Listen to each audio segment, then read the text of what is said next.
என்னோட யூடியூப் சேனலில் இருக்கிறதுக்கு ரொம்ப ரொம்ப நன்றிப்பா. ஸோ இப்போது இந்த டிஎன்பிஎஸ்சி குரூப் 4க்கான ஸ்பெஷல் வீடியோ பார்க்குறதுக்கு முன்னாடி இந்த 2 விஷயத்தை மட்டும் பண்ணுறதுக்கு மறந்துடாதீங்க. அதில் ஃபஸ்ட்டு என்னென்னு பார்த்தீங்கன்னா என்னோட வாட்ஸ்அப் சேனல். ஸோ என்னோட வாட்ஸ்அப் சேனலை ஃபாலோ பண்ணிவிடுங்க. ஏன்னா என்ன வீடியோஸ் போட்டாலும் ஹோம்ஒர்க் கொஷின் அதே மாதிரி டெஸ்ட்டு போட்டதுக்கப்புறமா எல்லாமே அந்த வாட்ஸ்அப் சேனலில் அப்டேட் பண்ணிடுவேன். ஸோ அதனால் நீங்கள் குரூப் 4க்கு படிக்கிறவங்களா இருந்தீங்கன்னா டிஸ்கிரிப்ஷனில் என்னோடய வாட்ஸ்அப் சேனல் லிங்க் கொடுத்துருக்கேன். ஸோ மறந்துடாமல் அந்த வாட்ஸ்அப் சேனலை ஃபாலோ பண்ணிட்டீங்கன்னா என்னென்னலாம் நான் உங்களுக்கு மெட்டீரியல் கொடுக்குறேனோ அது எல்லாமே அங்கே வாட்ஸ்அப் சேனலில் வந்துடும். ரெண்டாவது முக்கியமான விஷயம் டெஸ்ட் சீரீஸ். ஸோ அந்த டெஸ்ட்டு எப்படி வாங்கணும், எங்கே போய் வாங்கணும், அது எல்லாமே நான் ஒரு தனி வீடியோவில் போட்டிருக்கேன். ஸோ மறந்துடாமல் அந்த வீடியோவை பாருங்கள், மேலேயும் நான் லிங்க் தரேன். ஸோ அந்த வீடியோவில் கம்ப்ளீட்டாக சொல்லியிருந்தேன் டெஸ்ட்டு தான் ரொம்ப முக்கியம். ஏன்னா 60 கொஷனில் 20 கொஷின் உங்களுக்கு சொல்லி கொடுத்துருவேன். 20 question homework, last 20 question test. அந்த டெஸ்ட்டு எத்தனை வாட்டி வேணாலும் நீங்கள் எழுதிட்டே இருக்கலாம் 6 மாதம் வரைக்கும். அதனால் மறந்துடாமல் அதை வாங்கிடுங்க. ஸோ இந்த 2 விஷயத்தை பண்ணிட்டீங்கன்னு சொன்னால் என்னோடய வீடியோஸ் எல்லாமே பாருங்கள், உங்களுக்கு ரொம்ப யூஸ்ஃபுல்லாக இருக்கும். ஸோ இப்போது குரூப் 4க்கான மென்டல் எபிலிட்டி மேக்ஸ் வீடியோஸை ஸ்டார்ட் பண்ணலாம். சரிப்பா, இப்போது அடுத்த டாபிக் 32வது வீடியோவில் நம்ம பார்க்க போகிறது கோன். ஸோ போன வீடியோ எடுத்துக்கிட்டிங்கன்னா நம்ம ஸ்பியர் பார்த்தோம். ஸோ இப்போ என்ன பார்க்க போகிறோம்னு பார்த்தீங்கன்னா கோனு, அதுக்கப்புறமா சிலிண்டர். சரிங்களா? ஸோ இப்போ கோன் அப்படின்னு நீங்கள் எடுத்துக்கிட்டிங்கன்னா எப்போதும் போல் நம்ம போன வீடியோவில் படித்தது தான்ப்பா. இப்போ போன வீடியோவில் ஒரு ஸ்பியர் கொடுத்துருப்பாங்க, அந்த ஸ்பியரை உருக்கிட்டு ஒரு கோன் செய்ய சொல்லுவாங்க. அப்போ நம்ம என்ன பண்ணோம், ஸ்பியரோட வால்யூம் ஃபார்மில் போட்டோம், ஈக்குவல் டு கோனோட வால்யூம் ஃபார்மில் போட்டிருப்போம். அந்த உருக்குறது, அந்த மெல்ட்டிங் கான்செப்ட்ன்றது ரொம்ப முக்கியம். ஸோ இப்போ நீங்கள் கோன் அப்படின்னு எடுத்துக்கிட்டிங்கன்னா கோனுக்கு 3 ஃபார்முலா இருக்குது. ஒன்று வந்து வால்யூமு, இன்னொன்று வந்து டோட்டல் சர்ஃபேஸ் ஏரியா, அடுத்து வந்து கர்வ்டு சர்ஃபேஸ் ஏரியா. இப்போ நீங்கள் வால்யூம் அப்படின்றது நம்மளுக்கு தெரியும். இப்போ நான் எப்படி அது ஈஸியாக படிக்கணும்னு சொல்லி கொடுத்தேன், வால்யூம் சொல்லி கொடுத்தாச்சு. இப்போ நீங்கள் இது 2 மனப்பாடம் பண்ணணும்னு அவசியம் கிடையாது. ஏன்னா இப்போ நீங்கள் கோன் அப்படின்னு எடுத்துக்கிட்டிங்கன்னா உங்கள் கோன் எப்படி இருக்குன்னு உங்களுக்கு தெரியும். ஸோ கோன் அப்படின்னு எடுத்துக்கிட்டிங்கன்னா ஃபஸ்ட்டு கர்வ்டு சர்ஃபேஸ் ஏரியானா இந்த மேலே இருக்கிற இந்த கோனை சுற்றி இருக்கு இல்லையா, அது மட்டும் தான் curved surface area. Total surface area அப்படின்னா இந்த சுற்றி இருக்கிற இடம் எப்போதுமே கோனுக்கு கீழே ஒரு சர்க்கிள் இருக்கும், அந்த சர்க்கிளோட இடம். ஸோ சர்க்கிளோட ஏரியா πr². அதனால தான் கர்வ்டு சர்ஃபேஸ் ஏரியா πrl போட்டிருக்காங்க. டோட்டல் சர்ஃபேஸ் ஏரியா பார்த்தீங்கன்னா கர்வ்டு சர்ஃபேஸ் ஏரியா ப்ளஸ் இது. ஸோ இதே ஃபார்முலா தான் இங்கேயும் வரும், ப்ளஸ் πr². πr²ன்றது இந்த சர்க்கிளோட ஏரியா. ஸோ அதனால் எந்த ஃபார்முலாவும் நீங்கள் எப்போதுமே மனப்பாடம் பண்ணக்கூடாது. முடிஞ்ச வரைக்கும் புரிஞ்சு படிங்க. அப்போ தான் நம்ம எக்ஸாமில் யோசிக்காமல் தப்பு பண்ணாமல் டக்குன்னு எழுதுவோம். சரிங்களா? இந்த 2 ஃபார்முலா தான், 2 ஃபார்முலா. ஸோ வால்யூம் ஃபார்முலா நீங்கள் முன்னாடியே படிச்சிருப்பீங்க. சரியா? அதுக்கப்புறம்ப்பா ஸோ கோன் அப்படின்னு எடுத்துக்கிட்டிங்கன்னா உங்களுக்கு தெரியும், இது பார்த்தீங்கன்னா ரேடியஸ். ஓகேவா? ஸோ கோனுக்கு பார்த்தீங்கன்னா 2 ஹைட் இருக்கும். ஆக்சுவலாக கோனோட ஹைட்டுன்றது இதுதான். ஓகேவா? இதுதான் வந்து கோனோட ஹைட்டுன்னு சொல்லுவாங்க, ஹெச். கோனுக்கு இதை வந்து ஸ்லாண்டிங் ஹைட்டுன்னு சொல்லுவாங்க. இப்படி ஒரு கோடு போகுது இல்லை, இப்படி சாஞ்சி போகுது இல்லையா, இதை வந்து எல்லுன்னு சொல்லுவாங்க. எல் அப்படின்னா என்ன அர்த்தம்னா ஸ்லாண்ட் ஹைட். இதுக்கு ஒரு ஃபார்முலா இருக்குது, இதை மனப்பாடம் பண்ணணும்னு அவசியம் கிடையாது. அது பித்தகோரஸ் தியரம் தான். ஏன் வச்சுக்கோங்களேன், இப்படி போட்டிருக்கேன் இல்லை, அந்த கோடு அப்படியே நீங்கள் போட்டிங்கன்னு வச்சுக்கோங்க. இது வந்து கோனோட ஹைட்டு, இது வந்து கோனோட ரேடியஸ். இதுதான் நம்ம கண்டுபிடிக்க வேண்டிய ஸ்லாண்டிங் ஹைட்டு. ஸோ அப்படியே பார்த்தீங்கன்னா இது எந்த மாடலில் இருக்குதுன்னு பார்த்தீங்கன்னா Pythagoras theorem. So Pythagoras theorem எடுத்துக்கிட்டிங்க, அதில் ஸ்லோப் கண்டுபிடிக்கணும், எல் கண்டுபிடிக்கணும்னா ஸ்கொயர் ரூட் ஆஃப் இது 2தோட ஸ்கொயர். கரெக்டாக? அவ்வளோதான். இந்த 3 ஃபார்முலா, இந்த ஒரு ஃபார்முலாப்பா. ஸோ இதுதான் கோன். ஸோ கோனை பொறுத்த வரைக்கும் பெருசாக நீங்கள் படிக்கணும் உள்ள நிறையா இருக்குது அப்படிலாம் கிடையாது. நம்ம 10th ஸ்டாண்டர்ட் புக் வரைக்குமே நீங்கள் SSLC ஸ்டாண்டர்ட் எடுத்துக்கிட்டோன்னா ரொம்ப கஷ்டமான கொஷின்ஸ்லாம் அவங்க எதுவும் கொடுக்கல. வால்யூம் கண்டுபிடிக்க சொல்லியிருக்காங்க, சில இடத்துல இந்த ஸ்லாண்ட் ஹைட் என்னன்னு கண்டுபிடிக்க சொல்லியிருக்காங்க, ஸ்லாண்ட் ஹைட்டை கொடுத்துட்டு கோனோட ஹைட் என்னன்னு கண்டுபிடிக்க சொல்லியிருக்காங்க. ஸோ இந்த மாதிரியான கொஷின்ஸ் தான் இருக்குது. நம்மளோட பழைய வருஷத்தோட கொஷின் பேப்பர், டிஎன்பிஎஸ்சி கொஷின் பேப்பர்ஸ்லாம் எடுத்து பார்த்தா கூட ரொம்ப கஷ்டமாக ஒரு கோனில் இருந்து கொஷின் வரல. வால்யூமாக இருக்கட்டும் இல்லை ஏரியாவாக இருக்கட்டும், எதில் இருந்துமே கஷ்டமான கொஷின் வரல. பட் ஈஸியான கொஷின் தான் எல்லாமே வந்திருக்கு. ஃபார்முலா மட்டும்தான் முக்கியம். சரிங்களா? போன வீடியோவாக இருக்கட்டும், நான் சொல்லி கொடுத்த ஏரியாவாக இருக்கட்டும், அந்த ஸ்கொயரு அப்புறம் ரெக்டாங்கிள் இது எல்லாமே இருக்கட்டும், எல்லா இடத்துலையுமே நம்ம ஃபார்முலா தான் அதிகமாக யூஸ் பண்ணுவோம். ஸோ ஃபார்முலா படித்தா மட்டும் போதும். கொடுக்குற கொஷினை புரிஞ்சுக்கிட்டு என்னென்னலாம் கொடுத்துருக்காங்களோ பார்த்துட்டு அதை வந்து நீங்கள் ஃபார்முலாவில் போட்டிங்கன்னா ஆன்சர் வந்துடும். சரிங்களா? ஸோ கோனில் அதிகமான பேர் தப்பு பண்ணுற இடம் எது அப்படின்னு பார்த்தீங்கன்னா இந்த ஸ்லாண்ட் ஹைட்டு தான். ஸோ கொஷினை படிக்கும்போது அவங்க ஹைட்டு கொடுத்துருக்காங்களா ஸ்லாண்ட் ஹைட்டு கொடுத்துருக்காங்களான்னு ஒரு வாட்டி பார்த்துக்கோங்க. அதே மாதிரி கோனை வந்து என்னவா மாற்ற சொல்கிறாங்க அதையும் கொஞ்சம் பார்த்து வச்சுக்கோங்க. அவ்வளோதான். மற்றபடி கோன் கஷ்டம் கிடையாது. இந்த ஃபார்முலா வச்சு நம்ம எல்லா கொஷினும் போடலாம். மொதல் கொஷின், ஸோ அவங்க என்ன கொடுத்துருக்காங்கன்னு பாருங்கள், கோனோட ரேடியஸ் கொடுத்துருக்காங்க சரிங்களா. அதே மாதிரி கோனோட ஹைட்டு கொடுத்துட்டாங்க.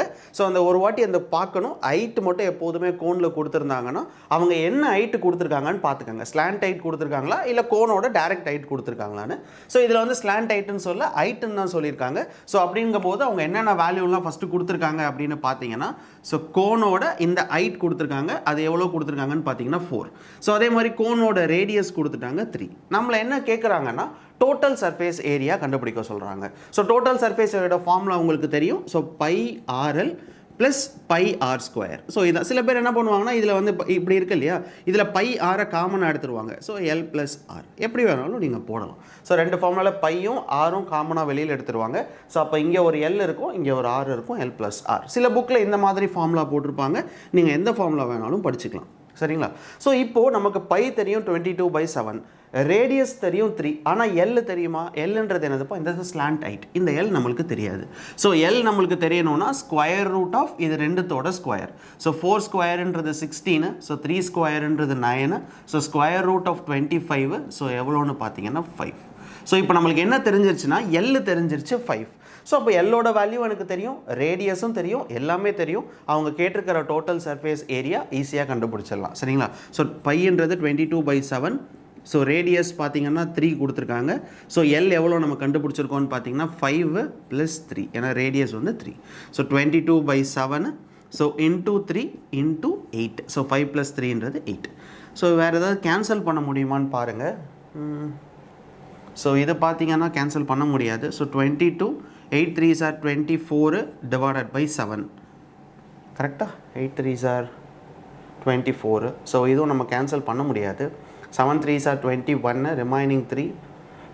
ஓகே, ஸோ 22 into 24 பண்ணிடுங்க. So 4 2s are 8. So 4 2s are 8, 2 2s are 4. So 12 1 528. So 528 divided by 7. ஓகேவா. ஸோ ஆன்சர் வந்து நம்ம ஆப்ஷன்ஸ் இங்கே இல்லை கொஷனில். பட் என்ன ஆன்சர் நமக்கு வருதோ, ஒருவேளை எனக்கு தெரிஞ்சு இது வந்து டேரெக்டாக இருக்காது, அவங்க வந்து இது பண்ணி தான் போட்டிருப்பாங்க, டெசிமல் பாயிண்டில் தான் போட்டிருப்பாங்க. ஸோ நம்மளை டிவைட் பண்ணிடலாம். ஸோ டிவைட் சில இடத்துல பார்த்தீங்கன்னா இப்படியே தான் இருக்கும், 528/7 ஆப்ஷனில் இருக்கும். ஸோ 528/7 சென்டிமீட்டர் ஸ்கொயர்னே கொடுத்துருப்பாங்க. இல்லைன்னா சில சமயம் டிவைட் கூட பண்ணியிருப்பாங்க, நம்ம டிவைட் பண்ணிக்கலாம். ஸோ 7 7s are 49 இது. ஸோ ரிமைனிங் பார்த்தீங்கன்னா 49னா ரிமைனிங் வந்து 3, ஸோ 38. 7 5s are 35 வரும் கரெக்டாக. ஸோ 7 5s are 35னா ரிமைனிங் வந்து 3 30. ஸோ அப்படியே போயிட்டே தான்ப்பா இருக்கும். 7 4s are 28, திருப்பி 2 அப்படியே போயிட்டே இருக்கும். ஸோ நமக்கு வந்து ஆன்சரை தகுந்தாப்புல நம்ம போட்டுக்கலாம். ஓகேவா. 75.4 இல்லை 75.8, ஸோ அதுக்கு 75.5 நம்ம அந்த ஆப்ஷனுக்கு தகுந்தாப்புல நம்ம போட்டுக்க வேண்டியதுதான் சரிங்களா. ஸோ இதுதான் முதல் கொஷனோட ஆன்சர். அடுத்த கொஷன். ஸோ அடுத்த கொஷன் படித்து பாருங்கள். அவங்க என்ன சொல்லியிருக்காங்கன்னு பார்த்தீங்கன்னா, ரைட் சர்க்குலர் கோன், அவங்களோட டயாமீட்டர், அந்த கோனோட டயாமீட்டர் கொடுத்துருக்காங்க எவ்வளோன்னு பார்த்தீங்கன்னா 21. ஸோ அதே மாதிரி கோனோட ஹைட்டும் கொடுத்துருக்காங்க. ஹைட் எவ்வளோன்னு பார்த்தீங்கன்னா 14, எல்லாமே மீட்டரில் இருக்குது. So find the cost of painting for the curved surface area. இப்போ நல்லா பாருங்களேன், இப்போது அவங்க ஒரு கோன் சொல்லியிருக்காங்க சரியா. அந்த கோனோட டயாமீட்டர் எவ்வளோ கொடுத்துருக்காங்கன்னு பார்த்தீங்கன்னா 21. ஸோ அப்போ ரேடியஸ்ன்றது எவ்வளோன்னு பார்த்தீங்கன்னா 21 divided by 2. நீங்கள் வேணும்னா நீங்கள் 10.5 போட்டுக்கலாம், இல்லை அப்படின்னா 21/2னே வச்சுக்கோங்க. ஏன்னா நிறைய பேர் 10.5னா அதை ஸ்கொயர் ரூட் எடுக்கும் போது தப்பு பண்ணிடுவாங்க. அதனால் நிறைய பேர் என்ன பண்ணுவாங்கன்னா 21/2 தான் ரேடியஸ் அப்படின்னே வச்சுட்டு போடுவாங்க. அது உங்களோட விருப்பம் தான் சரிங்களா. ஸோ அடுத்து பார்த்தீங்கன்னா ஹைட். ஸோ ஹைட் எவ்வளோ கொடுத்துருக்காங்கன்னு பாருங்கள். ஹைட் வந்து 14. ஸோ ஹைட் 14 கொடுத்துட்டாங்க. அதே மாதிரி ரேடியஸ் கொடுத்துட்டாங்க 21/2. இப்போ நமக்கு என்ன தேவை அப்படின்னு பார்த்தீங்கன்னா, இந்த கோனோட காஸ்ட், அதாவது இந்த கர்வ்டு சர்ஃபேஸ் ஏரியாவை பெயிண்ட் அடிக்கிறதுக்கான காஸ்ட் எவ்வளோன்னு கேட்குறாங்க, எவ்வளோ செலவாகும்னு. ஸோ ஒரு ஸ்கொயர் மீட்டருக்கு அவங்க எவ்வளோ வாங்குறாங்கன்னு பார்த்தீங்கன்னா 6 ரூபா வாங்குறாங்க. ஸோ அப்போ நம்ம ஃபஸ்ட்டு என்ன கண்டுபிடிக்கணும்னா, இந்த கோனோட கர்வ்டு சர்ஃபேஸ் ஏரியா எவ்வளோ அப்படின்னு பார்க்கணும். அந்த ஏரியா கண்டுபிடிச்சதுக்கப்புறம் இன்டூ 6 போட்டிங்க அப்படின்னு சொன்னால் இந்த மொத்த கோனுக்கு பெயிண்ட் அடிக்கிறதுக்கு தேவையான செலவு எவ்வளோன்னு கண்டுபிடிச்சிடலாம் சரிங்களா. ஸோ இப்போ என்ன பண்ணலாம், first curved surface area. So curved surface ஏரியாவோட ஃபார்முலா என்னன்னு பார்த்தீங்கன்னா வெறும் πRL தான். ஸோ பை எனக்கு தெரியும் 22/7, ரேடியஸ் எனக்கு தெரியும் 21/2. ஆனால் எல் தெரியுமா? எல் தெரியாது. அப்போ இது ரெண்டையும் ஸ்கொயர் பண்ணும். So l is equal to square root of, so first 14, so 14 ஒரு வாட்டி ஸ்கொயர் பண்ணும், ப்ளஸ் இதை ஸ்கொயர் பண்ணும் 21/2 த ஹோல் ஸ்கொயர். கரெக்டுங்களா. ஸோ 14 ஸ்கொயருன்றது 196, 21 ஸ்கொயரு 441 டிவைடட் பை 2 ஸ்கொயருன்றது 4. ஸோ இந்த சைடு மல்டிப்ளை பண்ணிவிடுங்க. 6 4s are 24, ஸோ ரிமைனிங் வந்து 2. 9 4s are 36, 38, ஸோ ரிமைனிங் வந்து 3. So 4 + 3 784, so plus 441 divided by 4. So இதை ஆட் பண்ணிங்கன்னு சொன்னால் 415. ஸோ 8 + 4 12, ரிமைனிங் வந்து 1, 7 8. ஸோ 8 ப்ளஸ்ன்றது ஒரு நிமிஷம் 8 12, ரிமைனிங் 1, 4 + 1 5. ஸோ 7 + 5ன்றது 1225. So 1225 divided by 4. ஸோ அடுத்து ஸ்கொயர் ரூட் எடுக்கணும். 4க்கு ஸ்கொயர் ரூட் எடுத்திங்கன்னா 2. ஸோ 1225க்கு ஸ்கொயர் ரூட் எடுத்திங்கன்னு சொன்னால் 35. இது எல்லாமே நம்ம ஷார்ட்கட் படித்து வச்சுருக்கோம்ப்பா. ஸோ இப்போ நம்ம என்ன கண்டுபிடிச்சிட்டோன்னு பார்த்தீங்கன்னா எல்லை கண்டுபிடிச்சாச்சு 35/2. ஸோ இதுதான் காரணம். ஏன்னா சில பேர் இங்கே வந்து 10.5 நீங்கள் வச்சிங்கன்னு வச்சுக்கோங்களேன், இங்கே 10.5 ஸ்கொயர் பண்ணணும், அந்த ஸ்கொயர் பண்ணதை ஆட் பண்ணணும். ஸோ சில பேர் தப்பு பண்ணிடுவாங்க. அந்த டெசிமல் பாயிண்டில் வரும்போது இந்த மாதிரி ஸ்கொயர் ரூட் எடுக்கும்போது கஷ்டமாக இருக்கும். ஸோ அதனால் நிறைய ப்ராக்டிஸ் பண்ணிகிட்டே இருந்தீங்க அப்படின்னு சொன்னால், அதனால் நீங்கள் ப்ராக்டிஸ் பண்ணிகிட்டே இருந்தீங்கன்னா நீங்களே இதை வந்து 10.5 எடுக்க மாட்டீங்க, எப்போதுமே 21/2 தான் எடுப்பீங்க. என்ன கேட்டாலும் அப்படியே எடுக்கிறது தான் நல்லது. ஸோ தப்பு பண்ணாமல் போட்டுருவோம். சரிங்களா? ஸோ இப்போ நம்ம என்ன கண்டுபிடிச்சிட்டோம்ப்பா, எல் கண்டுபிடிச்சிட்டோம். எனக்கு ரேடியஸ் தெரியும், எல்லாமே தெரியும், ஃபார்முலாவில் போட வேண்டியதான். ஸோ ஃபார்முலாவை பொறுத்த வரைக்கும் πr/l. ஸோ πன்றது 22/7, ரேடியஸ் பார்த்தீங்கன்னா 21/2, எல்ன்றது ஸ்லாண்ட் ஹைட். இப்போ தான் நம்ம கண்டுபிடிச்சோம் 35/2. ஸோ இதை கேன்சல் பண்ணுறோன்னா இதை அடிக்கலாம்னு நினைக்கிறேன். 7 3s are 21. ஸோ இதை கூட அடிச்சிடலாம் 11 வாட்டி. கரெக்டாக? ஸோ வேறு என்னெல்லாம் அடிக்கலான்னு பாருங்கள். வேறு எதுவும் அடிக்கிற மாதிரி இல்லை. So 11 × 3 × 35 divided by 2. ஓகேவா? இதுதான் வேணும்னா இன்னும் கூட நீங்கள் குறைச்சிக்கலாம். இல்லை அப்படின்னா இது அப்படியே இருக்கட்டும். ஏன்னா நம்ம கண்டுபிடிக்க போகிறது கர்வ்டு சர்ஃபேஸ் ஏரியா. இதுதான். இந்த ஏரியாவுக்கு நம்ம பெயிண்ட் அடிக்கிறதுக்கு ஒரு ஸ்கொயர் மீட்டருக்கு 6 ரூபான்னு சொல்லியிருந்தாங்க. அப்போ நம்ம என்ன பண்ணுவோம், × 6 பண்ணுவோம். கரெக்டாக? ஏன்னா இது மொத்தமாக ஆன்சர் கண்டுபிடிச்சி அந்த ஏரியாவை × 6 பண்ணிங்க அப்படின்னு சொன்னால் மொத்தமாக இந்த கோனை பெயிண்ட் அடிக்கிறதுக்கு எவ்வளோ தேவைன்னு ஆகிடும். ஸோ நான் டேரெக்டாக × 6 இங்கே போட்டேன். So 1 2s are 2, 3 2s are 6. இப்போ கொஞ்சம் ஈஸியாக இருக்கும்.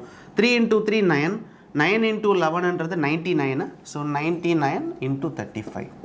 So 9 5s are 45. So remaining பார்த்தீங்கன்னா 4. So 9 5s are 45. ஸோ அடுத்தது 9 3s are 27, அப்புறம் ஒரு 4. கரெக்டாக? So 7 4 11 16, 1 4 5 6 7 76. So remaining 7. 9 3s are 27. So 27 + 4ன்றது 34. 3465. ஸோ என்ன அர்த்தம்னு பார்த்தீங்கன்னா இவ்வளோ செலவாகும். ஸோ ₹3465ன்றது டோட்டல் காஸ்ட். இந்த கோனுக்கு கம்ப்ளீட்டாக பெயிண்ட் அடிக்கிறதுக்கு கர்வ்டு சர்ஃபேஸ் ஏரியாவோட காஸ்ட் எவ்வளோன்னு பார்த்தீங்கன்னா 3465. ஓகேவா? ஸோ எல்லாமே ஃபார்முலா தான்ப்பா. எதுவுமே ஃபார்முலா இல்லாமல் எதுவுமே கிடையாது. எல்லாமே ஃபார்முலா. ஓகேவா? அவங்க கொஸ்டினை நீங்கள் பாருங்கள், என்ன கொடுத்துருக்காங்க, என்ன வேல்யூ நம்மளை கேட்குறாங்கன்னு பாருங்கள். எப்போதுமே இந்த ஸ்லாண்ட் ஹைட் மோஸ்ட்டாக கொஸ்டினில் கொடுத்துருக்க மாட்டாங்க, நம்ம தான் கண்டுபிடிக்கிற மாதிரி இருக்கும். ஸோ அதை கண்டுபிடிக்கிறதுக்கு நீங்கள் பெருசாக ஃபார்முலாலாம் ஒன்றும் கிடையாது. பித்தகோரஸ் தியரம் தான்.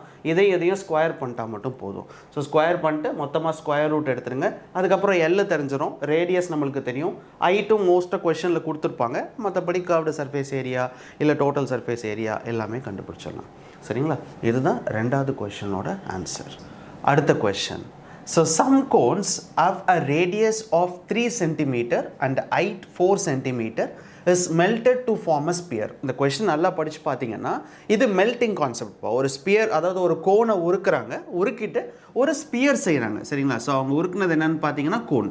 ஸோ அதை வந்து மெல்ட் பண்ணிவிட்டு அவங்க செய்கிறது ஸ்பியர் செய்கிறாங்க. இந்த கோனோட ஹைட்டு கொடுத்துருக்காங்க. எவ்வளோ கொடுத்துருக்காங்கன்னு பார்த்தீங்கன்னா 4. அதே மாதிரி கோனோட ரேடியஸும் கொடுத்துருக்காங்க 3. கொஸ்டினோட ஆரம்பத்தில் சம் கோன்ஸ்ன்னு சொல்லியிருக்காங்க. சம் கோன்ஸ்னால் ஒரு கோன் கிடையாது, ஏதோ கொஞ்சம் நம்பர் ஆஃப் கோன், 10 கோனோ 20 கோனோ எவ்வளவோ கோன் இருக்கலாம். ஸோ இந்த மாதிரியான கொஸ்டின் இருந்துச்சுன்னா நான் போன வீடியோலேயே சொல்லியிருந்தேன், ஒரு கோன் ஒரு ஸ்பியர் செய்கிறாங்கன்னா × 1 அதான் நம்ம யூஸ்வலாக போடுவோம். இதே போன வீடியோவில் நான் சொல்லியிருந்தேன் எத்தனை ஸ்பியர் செய்யலாம் அப்படின்னா × போட்டுக்கோங்க அப்படின்னு. இந்த கொஸ்டினில் பார்த்தீங்கன்னா சம் கோன்ஸ் எத்தனை நம்பர்னு தெரியாது, அதனால் எக்ஸ்ன்னு போட்டுக்கோங்க. 10 கோன் இருக்கலாம், 20 கோன் இருக்கலாம், நம்மளுக்கு தெரியாதனால எக்ஸ். ஸோ எத்தனை நம்பர் ஆஃப் கோன்னு நம்மளுக்கு தெரியாது. அந்த கோனை உருக்கிட்டு ஒரு ஸ்பியர் செய்கிறாங்க. அந்த ஸ்பியரோட ரேடியஸ் எவ்வளோன்னு பார்த்தீங்கன்னா 6 cm. ஸோ எப்போதுமே மெல்டிங் உருக்குறாங்க அந்த மாதிரி கான்செப்ட் வந்தாலே 2 வால்யூமும் ஈக்குவேட் பண்ணும். ஓகேவா? ஸோ ஸ்பியரோட வால்யூம் என்னென்னு பார்த்தீங்கன்னா 4/3 πr³. அதே மாதிரி நம்மளுக்கு கோன் இப்போ தான் படித்தோம் 1/3 πr²h. So into X. So இந்த இன்டூ எக்ஸ்ன்றது எத்தனை நம்பர் ஆஃப் கோன்ஸ். அவங்க கொஷனில் கேட்குறதுமே எவ்வளோ நம்பர் ஆஃப் கோன்ஸை உருக்கியிருப்பாங்கன்னு கேட்குறாங்க, உருக்கிட்டு இந்த பால் செய்வாங்கன்னு கேட்குறாங்க. ஸோ அப்படிங்கும்போது இதை தான் நம்ம எக்ஸ் தான் கண்டுபிடிக்கணும். ஸோ கேன்சல் பண்ணிவிடுங்க. ஸோ பையும் எப்போதும் போல் அடிச்சிடலாம். அதே மாதிரி 3யும் அடிச்சிடலாம். ஸோ ஆர் அடிக்க முடியாது, ஏன்னா ரேடியஸ் வெவ்வேறு. ஸோ இங்கே பார்த்தீங்கன்னா ரேடியஸ் பார்த்தீங்கன்னா 3 ஸ்கொயரு, ஹைட் எவ்வளோ கொடுத்துருக்காங்கன்னு பார்த்தீங்கன்னா 4. So equal to 4 into r cube. So இதோட ரேடியஸ் எவ்வளோ கொடுத்துருக்காங்கன்னு பார்த்தீங்கன்னா 6. ஸோ 6 கியூப், ஓகேவா, இன்ட்டு எக்ஸுப்பா.